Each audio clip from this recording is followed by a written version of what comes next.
Welcome to ஷீரோஸ் ideas. இன்றைக்கி நம்ம கிச்சனில் ஒரு சிக்கன் மசாலா கறி எப்படி பண்ணுறதுன்னு பார்க்க போகிறோம். அதுக்கு ஒரு ஜாரில் 2 ஸ்பூன் சீரகம், 1.5 ஸ்பூன் சோம்பு, உங்கள் காரத்துக்கு ஏற்றாற்போல் கொஞ்சமாக மிளகு எடுத்துக்கோங்க. இது கூட சின்னதாக 2 பல் தேங்காய், ஒரு சின்ன துண்டு பட்டை, இதெல்லாம் போட்டு நல்லா மையாக அரைச்சிக்கோங்க. அம்மியில் அரைச்சிக்கிட்டிங்கன்னா இன்னும் ருசியாக இருக்கும். 20லேருந்து 25 அளவுக்கு நல்லா சின்ன வெங்காயத்தை எடுத்து இந்த மாதிரி உரல்லையோ இல்லை அம்மிலையோ நல்லா இடித்து வச்சுக்கோங்க. ஒரே ஒரு தக்காளி பழம் போதும். 1/4 கிலோ கறியை கழுவி சுத்தம் பண்ணி வச்சுருக்கோம். ஒரு அயன் கடாயில் ஒரு 4 ஸ்பூன் எண்ணெய் விட்டு 2 துண்டு பட்டை, 4-5 கிராம்பு, ஒரு ஏலக்காய் போட்டு தாளித்து 1/2 ஸ்பூன் வெந்தயம், 1/4 ஸ்பூன் சோம்பு போட்டு வெடித்ததும் இடித்து வச்சுருக்க வெங்காயம், ஒரே ஒரு வரமிளகா, அப்புறம் அந்த கருவேப்பிலை எல்லாத்தையும் போட்டு நல்லா வதக்கிக்கணும்.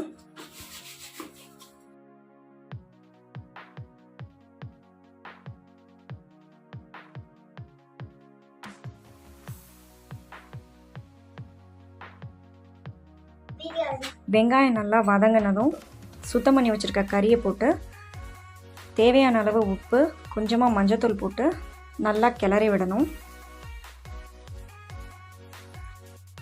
கறியிலேருந்து நல்லா தண்ணி ரிலீஸ் ஆகும். அந்த தண்ணியெல்லாம் நல்லா வற்றி எண்ணெய் பிரிஞ்சு வர்ற வரைக்கும் நல்லா வதக்கிக்கணும்.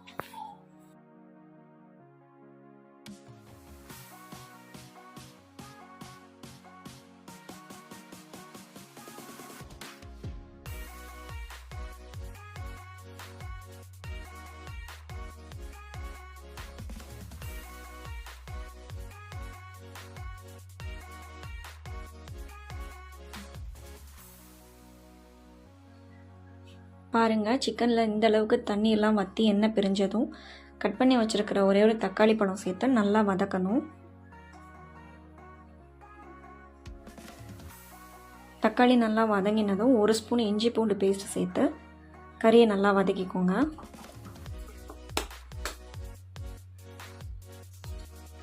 இப்போ அரைச்சி வச்ச மசாலா சேர்த்து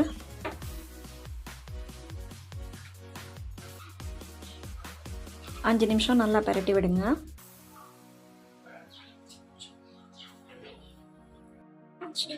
இப்போ உங்கள் காரத்துக்கு தேவையான அளவுக்கு மிளகாத்தூள் போட்டுக்கோங்க. நான் 1 ஸ்பூன் போட்டுக்கிறேன். இப்போ ஒரு 5 நிமிஷம் நல்லா கிளறிட்டேன். கட் பண்ணி வச்சுருக்கிற உருளைக்கிழங்கு, ஒரே ஒரு உருளைக்கிழங்கு சேர்த்து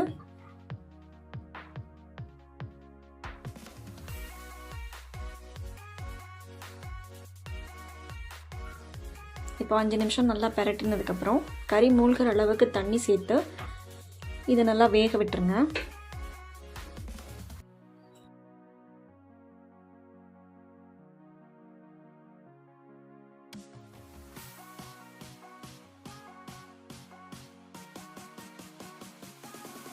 கிழங்கும் கறியும் நல்லா வெந்த பிறகு இது கொஞ்சம் சாரோடு இருக்கிற மாதிரி பெரட்டி இறக்கிடுங்க. கொத்தமல்லி தழை தூவி இறக்கிடுங்க. அவ்வளோதான், டேஸ்டியான கறி மசாலா ரெடி. மறக்காமல் சப்ஸ்கிரைப் பண்ணுங்கள். தேங்க்ஸ் ஃபார் வாட்சிங்.